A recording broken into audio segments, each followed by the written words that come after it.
उसमें आप 250 से 300 करोड़ रुपए खर्च कर रहे हैं। पूरी दुनिया में, पूरे देश में आप दिखा रहे हैं सब कुछ। इसी से पता लग रहा है कि सरकार कितनी बुरी तरह से अंदर से खोखली हो चुकी है। और सरकार का डर इस बात से आपको सिद्ध हो जाएगा। आप पूरे 1 महीने से देख रहे हैं सरकार के पास कोई और काम नहीं है। सारे मंत्रालयों में ताला लगा पड़ा है। सारे कृषि मंत्री बन गए मंत्री इनके।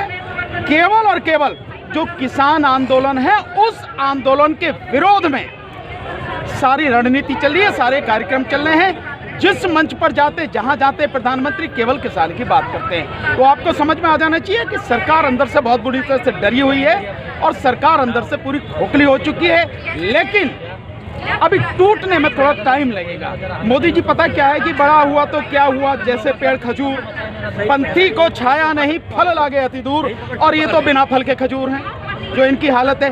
तो अभी इनको समझ नहीं आ रहा, अभी इनका अहंकार इन्हें जो है झुकने को मजबूर नहीं होने दे रहा।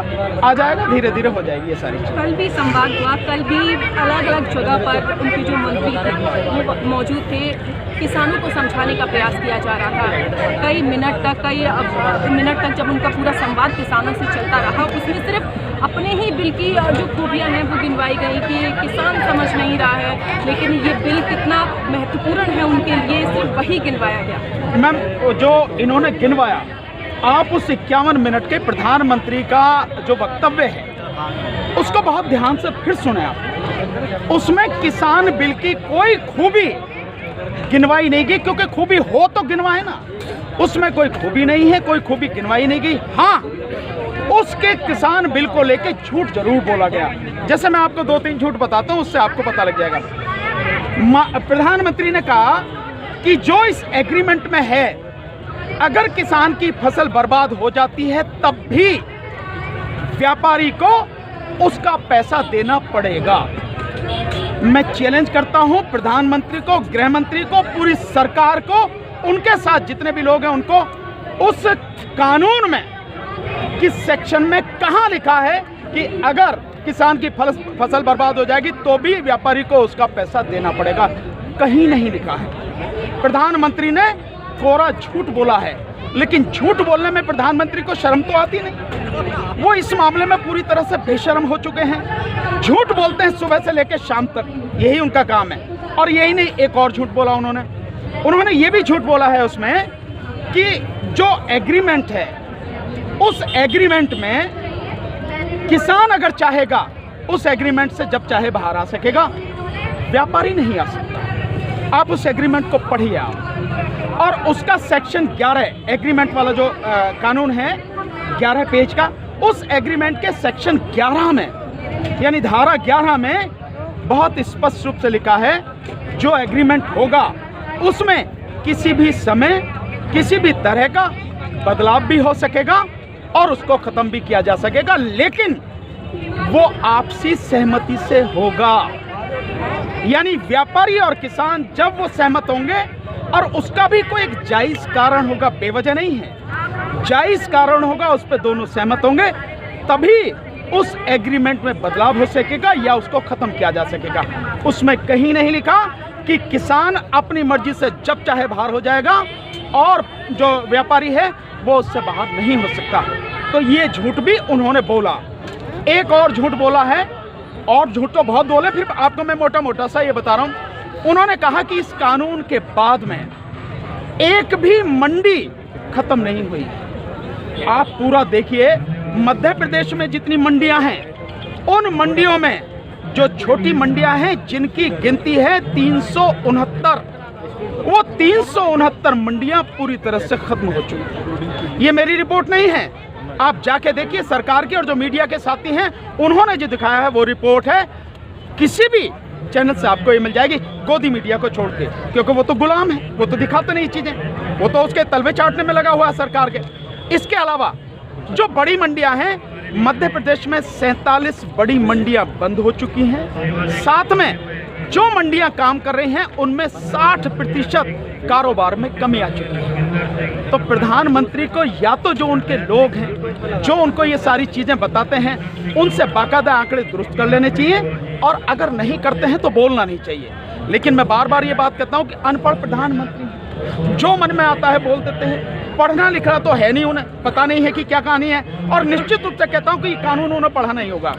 ये झूठ जो खुलेआम वो बोल रहे हैं, प्रधानमंत्री को इससे गुरेज करना चाहिए, ऐसा नहीं बोलना चाहिए। तो कल का जो भाषण था वो कानून की कोई भी उसकी प्रशंसा नहीं थी, क्योंकि प्रशंसा वाली कोई बात ही नहीं है। हाँ, झूठ जरूर उन्होंने बोला, ये कानून की बात है। उन्होंने कहा कि केरल में मंडियां नहीं है, वहां पर जाके विपक्ष प्रदर्शन करके दिखाए। तो क्या कहने की कोशिश कर रहे थे कि प्रदर्शन विपक्ष करवा रहा है? सिर्फ ये कहने की कोशिश कर रहे हैं। हाँ, ये तो वो कह ही रहे हैं, लेकिन उनसे ये पूछिए यहाँ किस पार्टी के लोग आके दें ना, खुद प्रधानमंत्री आके बात करें, एक एक व्यक्ति से आके बात करें, ये किस पार्टी द्वारा बरगलाए लोग हैं, ये किस पार्टी के लोग हैं। ये सारे के सारे किसान हैं, किसान से जुड़े हुए उनके परिवार के लोग हैं, मजदूर हैं, जो खेतीहर मजदूर हैं वो भी, और बाकी जो मजदूर हैं वो भी।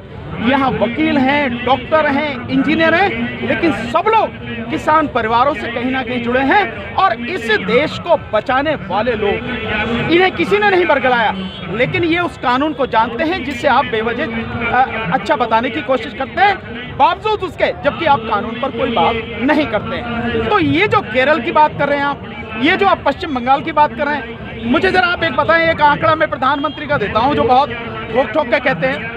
आपने कल 18,000 करोड़ की बात करी, 9 करोड़ किसानों के खाते में चली गई। प्रधानमंत्री जी से जरा पूछो, जब पहली बार दिसंबर 2018 में आपने इस योजना को लागू किया, किसान सम्मान निधि को, तो तब आपने 8 करोड़ 12 लाख किसानों के खाते में ये पैसे डाले, और जब चौथी किस्त तक आई है तो चौथी किस्त का हाल ये है, मात्र 2 करोड़ 90 लाख लोगों के खाते में वो चौथी किस्त गई है। आपके अनुसार 5वीं, 6ठी, 7वीं किस्त जो कोरोना के काल की है उसका आता ही पता नहीं है। और जब ये सारी चीजें बताई गई तो प्रधानमंत्री की जो साइट है, इस किसान सम्मान निधि से जुड़ी हुई जो साइट है, उस साइट से बाकी सारे आंकड़े हटा ही दिए गए। आप बताते क्यों नहीं है कि कितने लोगों को आपने दिए हैं आंकड़े? ये जो झूठ बार बार फैलाया जा रहा है, देश की जनता इस झूठ को समझ चुकी है, देश के समझदार लोग इस झूठ को जानते हैं, पकड़ चुके हैं। आप केवल देश की जनता को धोखा दे रहे हैं। मैं मानता हूं प्रधानमंत्री को ऐसा नहीं करना चाहिए। और ये जो बात केरल की बात, आप उनकी बात बाद में करेंगे, केरल की बात, पश्चिम बंगाल की बात बाद में करेंगे। पश्चिम बंगाल की तो सिर्फ इतनी ही है, पश्चिम बंगाल के 70 लाख किसान जो हैं उनको वहां की जो सरकार है 10,000 रुपए साल के दे रही है, विधानसभा जो उनकी जो राज्य की सरकार है, और आप कितना दे रहे हैं? 6,000। और इससे पहले भी जो तेलंगाना सरकार थी, जो आंध्रा सरकार थी, वो भी जो दे रही थी 1 एकड़ पर 40,000 रुपए किसानों को दे रही थी। आप ये दे रहे हैं केवल 2,000 रुपए 4 महीने में, 6,000 रुपए साल में। आंकड़े निकाल लीजिए, 16 रुपए 32 पैसे एक किसान को मिलते हैं। तो आपको समझ में आ जाना चाहिए,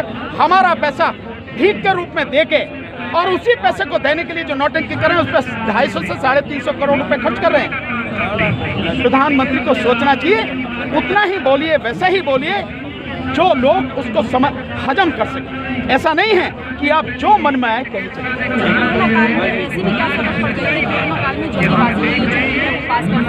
करवाया गया, जब पूरी देश की जो जनता थी वो हमारी इतनी दौर से गुजर रही है, GDP इतनी कम होती जा रही है, और इसी दौरान बिल को पास करवा दिया गया। और उसी का नतीजा आज ये है कि 31 फीसदी किसान यहाँ पर सड़कों पर है, 35 से ज़्यादा किसानों की जो है वो शहीद हो चुके हैं। सरकार को मालूम था कि जो आप करने जा रहे हो वो देश को बर्बाद करने वाला कानून है, इसलिए उसका विरोध होगा।